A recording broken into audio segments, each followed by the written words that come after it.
So let's start it. I mean, since you are not able to see the PowerPoint, I'm like starting it from the beginning. Okay, I'll just give you some overview. Okay, of the first two slides. So let's get into the session again. Okay, so in clustering algorithms is actually divided into different types. The first main partition is partitioning and hierarchical. The first method, partitioning, is used when you actually know how many clusters that you can have in your data set.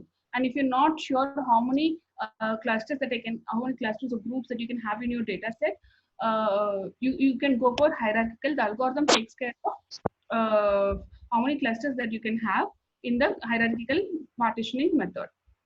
Okay, the partitioning methods are again divided into two different types: k-means and k-medoids. Here, mean is being used as a centroid, whereas here median is being used as a centroid. That's the real difference between these two algorithms. And in hierarchical clustering method, there are like actually two different types: agglomerative and divisive clustering. So agglomerative clustering is majorly used in most of the cases, whereas divisive is not much used. Okay, so in this session we'll be like talking majorly about k-means.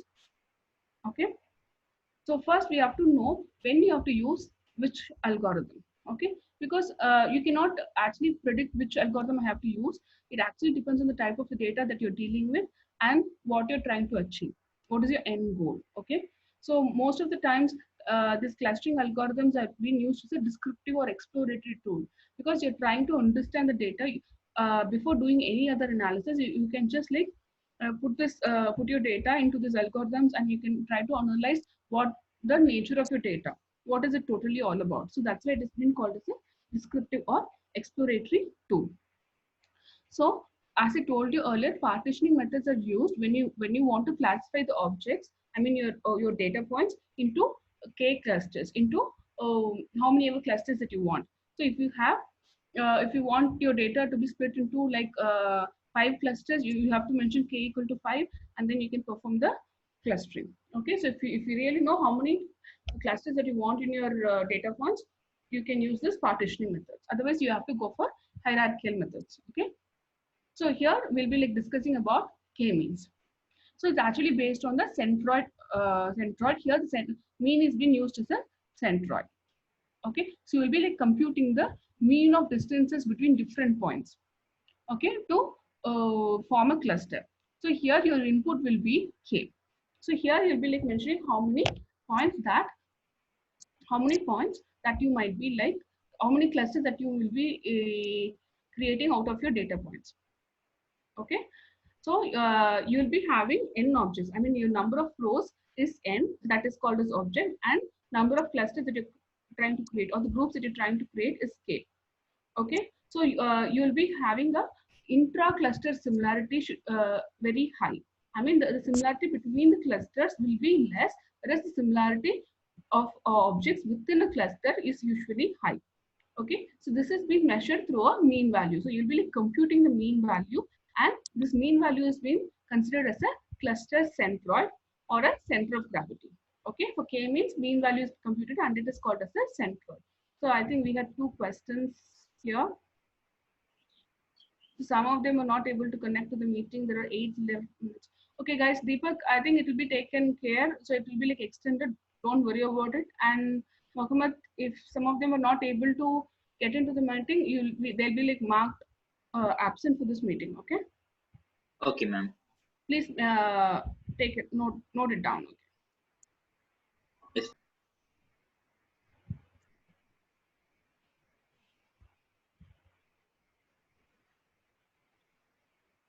Okay, so here what happens? So you'll be like given a data with n objects and k clusters. So usually k should be less than or equal to n. So there are different methods to calculate the ideal number of k, ideal number of clusters that you can have in your groups, data groups.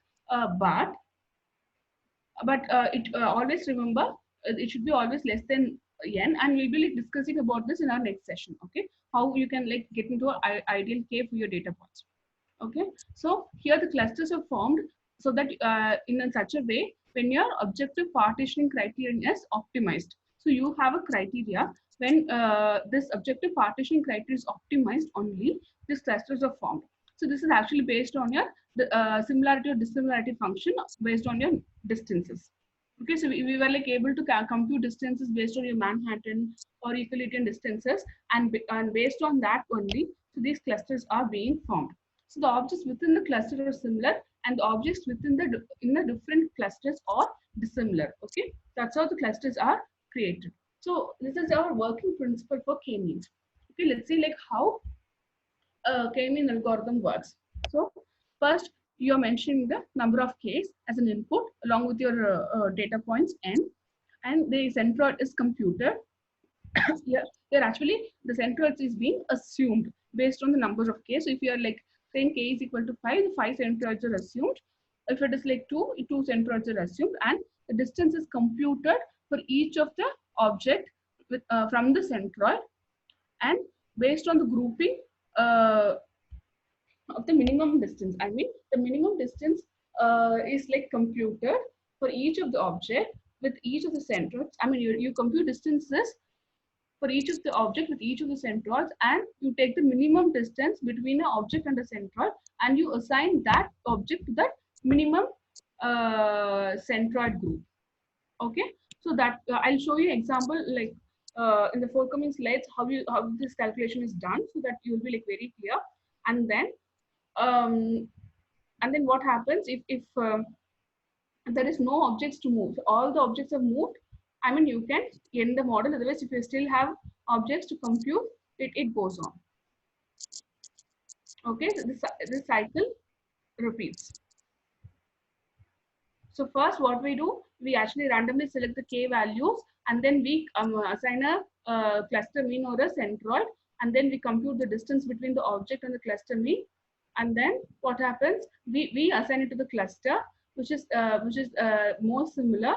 Again, we assign a new mean, new cluster is being mean is being assigned. Again, this distance is computed. Again, you rearrange the cluster, and this process gets iterated until the criterion function converges, until you find the optimal clusters. This process gets like done. It is actually a cycle. Okay, the criterion function here actually the summation of p minus mi whole square. So here p is nothing but the data point of a given object, whereas m is nothing but the mean of the particular cluster, and you find the difference between these 2 points, and then you square it and you sum it up. Okay, so that's how you compute a error. This error should be like minimum. So after each cycle, you compute E, and when the E is minimum, you will be like assuming that the criterion function is converged. I mean, it reached the optimization level, and then you stop that particular function, and then you'll be like proceeding with that particular clusters. Okay, so I'll be like showing in the calculation how it happens. Okay, with a very small data set. With the multi-dimensional data set, it's not possible, so I'll be like just using a 2D data set. Okay, the distance from the object to its cluster, here it's computed and it is squared, and it has been summed. So that's how it works. Okay, this is the criterion function. So actually this is what happens here. So imagine we just assigned three clusters. So you found 3 centroids here for each of the cluster, and in the first iteration you form this 3 clusters, and after the first iteration the data points get shifted according to the new means. So you see the dotted clusters, it is different in the gray but not in black, and here again it gets completely different. Okay, so it changes until you reach the optimized criterion function. Okay,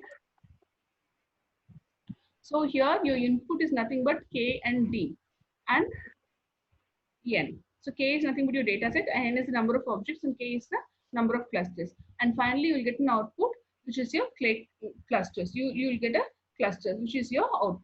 Okay, so it's the same method that I've already told you. So you'll be like choosing k from your data set, and you will be like assign object to each cluster by computing the distance based on the mean value, and then you will be like repeating and by updating the cluster means, and then and the cycle gets go on without stopping it.